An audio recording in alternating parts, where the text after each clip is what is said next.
It is one question, and I'll leave you guys alone. One question. What do you think of Miss Bergen? Think of Miss Bergen. What would she say? Say hi to Miss Bergen. You're failing right now, Chloe. Hi, Miss Bergen. Did you guys have any cool, funny mishaps or memories of Miss Bergen? She's not recording. Yeah, it is. Yes, it is. No, it is. Jack, we get it. What's this for? This is for Miss Bergen. Oh, hi, Miss Bergen. Hi. Oh, stop. Thank you. That's for Miss Bergen. You have to delete that last thing. Delete it. Hi, Miss Bergen. You claim to not be working here, but you're still here all the time. Memories. Okay. I remember, like, a lot when you were helping everyone out. Thank you. Goodbye. All right.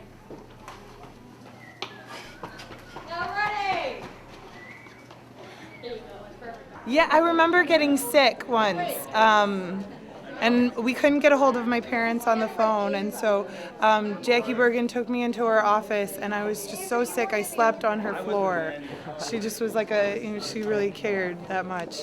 And then recently when I graduated from my nursing program, she wrote me a card of congratulations, so that she still cares. It's pretty impressive. So. She's a really great person. I love her. I miss her. You know. Seems like she was everywhere. Yeah, everywhere. And I think the kids really appreciated that because it's a different kind of relationship that that usually have with other people, you know, when you have someone right there all the time to help you out, yeah. It was helpful everywhere, yeah. She's one of the kindest people I've ever met in my life, and, you know, she did a lot of good for the school, and the school's going to miss her. Yeah, she's always very caring, and she actually went up to you in specific and asked how you were doing, not just like seeing if the kids in general were all Yeah, right. she made an effort. You feel. She made an effort to know your face. Yeah. My brothers forgot me at school. They were supposed to take me to dinner, but they didn't. And so I didn't know what to do. And so Miss Bergen was here, and she brought me down to the after-school room and got some quesadillas out, and we went in her office and ate them together.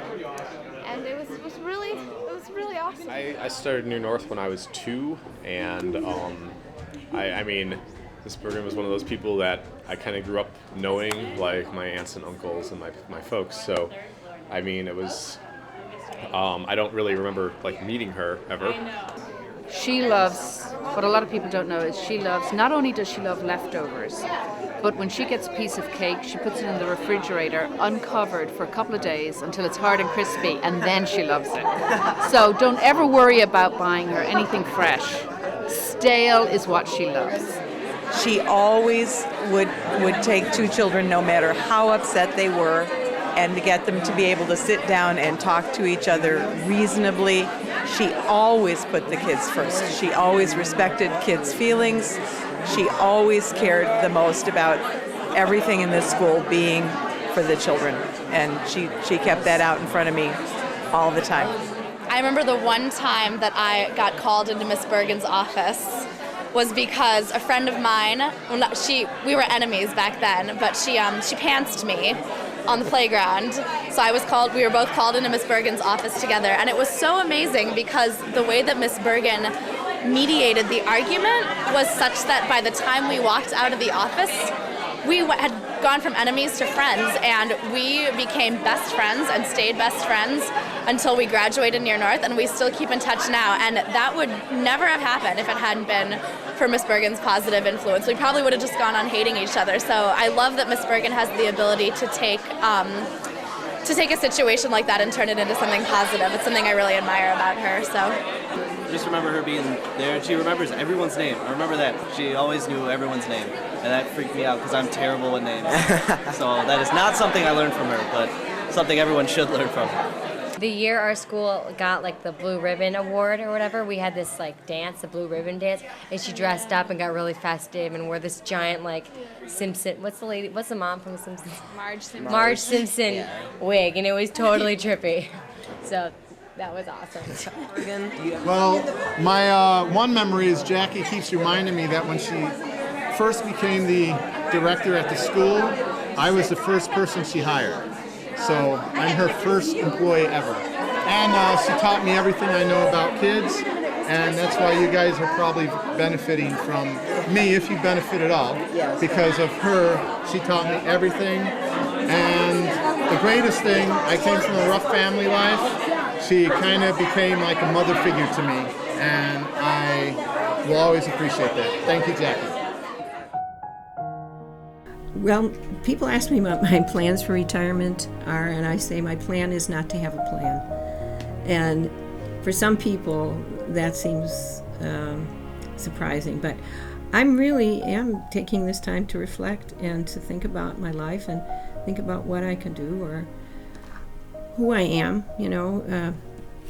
I'll tell you a little story. I was taking a class with the senior citizens at Northwestern, and it was so nice to be in a group where I wasn't the oldest. And we were listening to the opera Tosca in the last act, and the sun was shining in, and it was a very, very beautiful day. And I was listening to this music, and all of a sudden I started to cry. And I thought, what's the matter with me? I'm cracking up, you know. What am I crying about? I'm happy.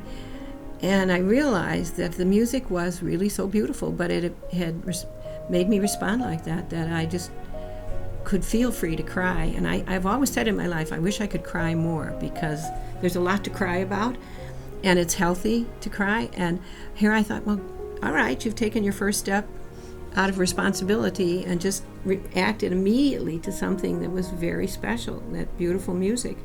So I've got to have some more of those experiences, you know, where I react spontaneously. I have many, many years of feeling like I was, you know, I had to be a certain way and do a certain thing and be in a certain place and always be responsible. So now I have to learn the other side of living.